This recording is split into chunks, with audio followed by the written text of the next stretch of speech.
Hello everyone, welcome to my channel Shraddha's Gita Challenge, Day 85, અધ્યાય 2, શ્લોક number 38.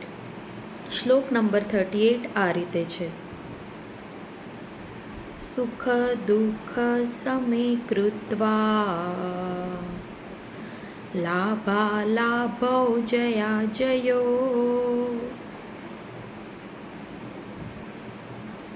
તતો યુદ્ધાય યુજસ્વ નૈવં પાપ્યમવાપ્સ્યસી. આનો અર્થ એવો થાય છે, સુખો દુઃખો, સુખ અને દુઃખમાં સમે કૃત્વા, સમ કર્મ કરીને, લાભા લાભો, લાભ અને હાનિમાં, જયા જયો, જય અને પરાજયમાં, તતો સુખ લાભા લાભો જયા જયો તતો યુદ્ધાય યુજસ્વ, તેવી રીતે યુદ્ધ કરીને, તારા કર્તવ્યનું પાલન કરીને, નૈનમ પાપમ વાપ્સ્યસી, તને પાપ નહીં લાગે.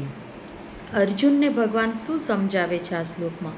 બહુ જ સુંદર શ્લોક, જે આપણને પણ ભગવાન સમજાવે છે. શું કહે છે કે તું તારા કર્મને ધ્યાનમાં રાખીને સુખ અને દુઃખમાં, લાભ અને અલાભમાં, નુકસાનમાં, જય અને પરાજયમાં સમભાવ રાખીને તારું કર્તવ્ય તું નિસ્વાર્થ ભાવે કર્મ ઉપર 100% નિસ્વાર્થ ભાવે કર્મ કરીને, નિસ્વાર્થ ભાવે એટલે કે તારો 100% પ્રયત્ન પરિણામ વગરનો હોવો જોઈએ, શ્રેષ્ઠ કર્મ કરવાનો હોવો જોઈએ. એવી રીતે જો તું કર્મ કરીશ ને તો તને પાપ નહીં લાગે. બરાબર છે? એટલે ભગવાન આપણને બહુ સુંદર વાત સમજાવે છે કે કોઈ પણ કૃતિથી આપણને પાપ કે પુણ્ય નથી મળતું, પરંતુ કૃતિ પાછળના ભાવથી આપણને પાપ અને પુણ્ય નક્કી થાય છે. બરાબર છે? જેમ કે કોઈ વ્યક્તિની હત્યા કરવી મોટું પાપ છે, એની સજા હોય જ છે, પરંતુ જો કોઈ પોલીસવાળો કોઈ મોટા ડાકુના સરદારને મારી નાખે ને તો એ પોલીસવાળાને એનું સજા નથી થતી. ઇવન કોઈ એક દેશનો સૈનિક બીજા દેશના સૈનિકને મારી નાખે, પોતાના શત્રુ સૈનિકને મારે ને તો એનું પણ એને સજા નથી થતું, પરંતુ ઉપરથી તો એને પરમવીર ચક્ર આપવામાં આવે છે, વીરતાનું ચક્ર આપવામાં આવે છે. બરાબર છે? હવે હત્યા તો બંને કરી, નોર્મલ હત્યા ને આ હત્યા જ હતી, પરંતુ એની પાછળનું ઇન્ટેન્શન બહુ મહત્ત્વની વસ્તુ છે. જ્યારે કોઈ પણ હત્યા સ્વાર્થથી, લોભથી, ક્રોધથી, અહંકારથી, મોહથી, કોઈ પણ મારી મેળવવાની ઈચ્છાથી, મારા લાભાર્થે હું કરું છું ને કોઈ પણ કર્મ, એટલે આ હત્યા, તો એને પાપ લાગે છે. આ આપણા સનાતન ધર્મમાં કહેલું છે.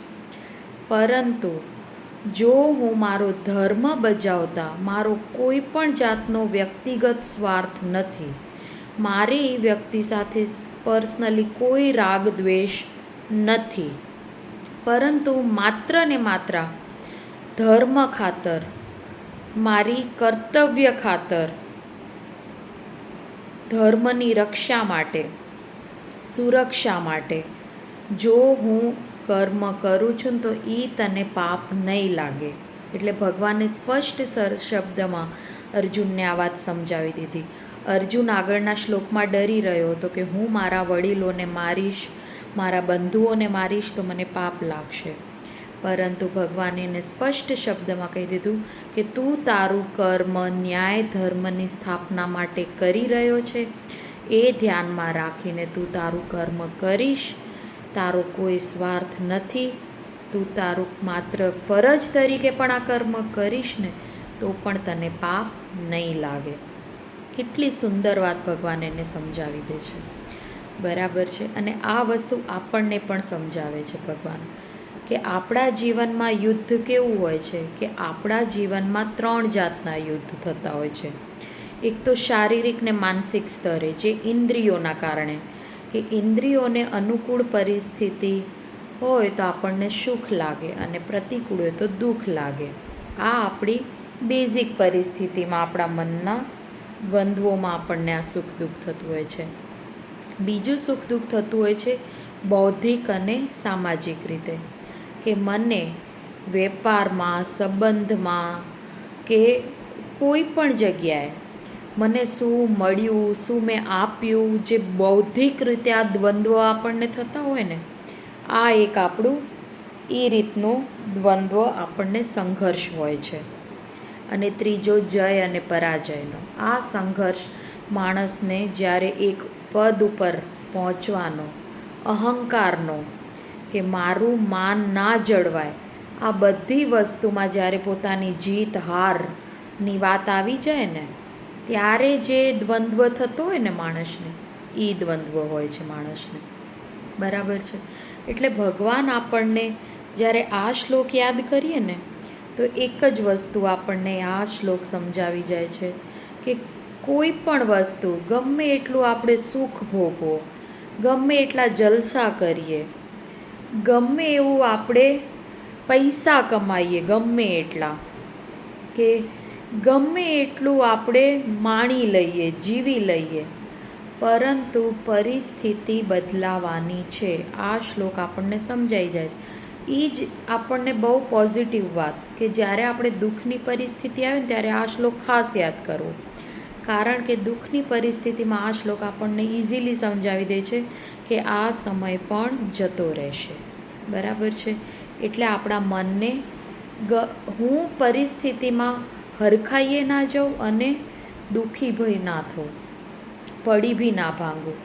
આ વસ્તુ આપણને સમજાવે છે. અને સૌથી મોસ્ટ ઇમ્પોર્ટન્ટ, કે મને પાપ ક્યારે નથી લાગતું, મારા કર્મના હેતુ શું છે પાછળનો. જો આપણે કર્મના બંધનથી તો બંધાઈએ જ છીએ, પુણ્યના, પાપના કે મિશ્ર. જો પુણ્ય કર્મથી મેળવવાના હેતુથી કર્મ આપણે કરીએ, સારા કર્મ કરીએ, તો પુણ્યના બંધનથી આપણે સ્વર્ગલોક પામીએ.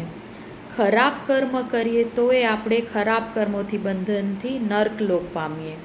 અને મિશ્ર કર્મ હોય આપણા, સારા ને ખરાબ, તો આપણે પૃથ્વીલોક પામીએ. તો આ ત્રણેય સિચ્યુએશનમાં આપણે કર્મના બંધનથી તો બંધાઈએ છીએ, પરંતુ ભગવાન આપણને એક શ્રેષ્ઠ વસ્તુ કહે છે, કે તું અકર્મ થા, કે તું કોઈ પણ કર્મમાં બંધા જ નહીં. એ ક્યારે પોસિબલ થાય, કે હું કોઈ પણ કર્મ ભગવાનને ધ્યાનમાં રાખીને કરું.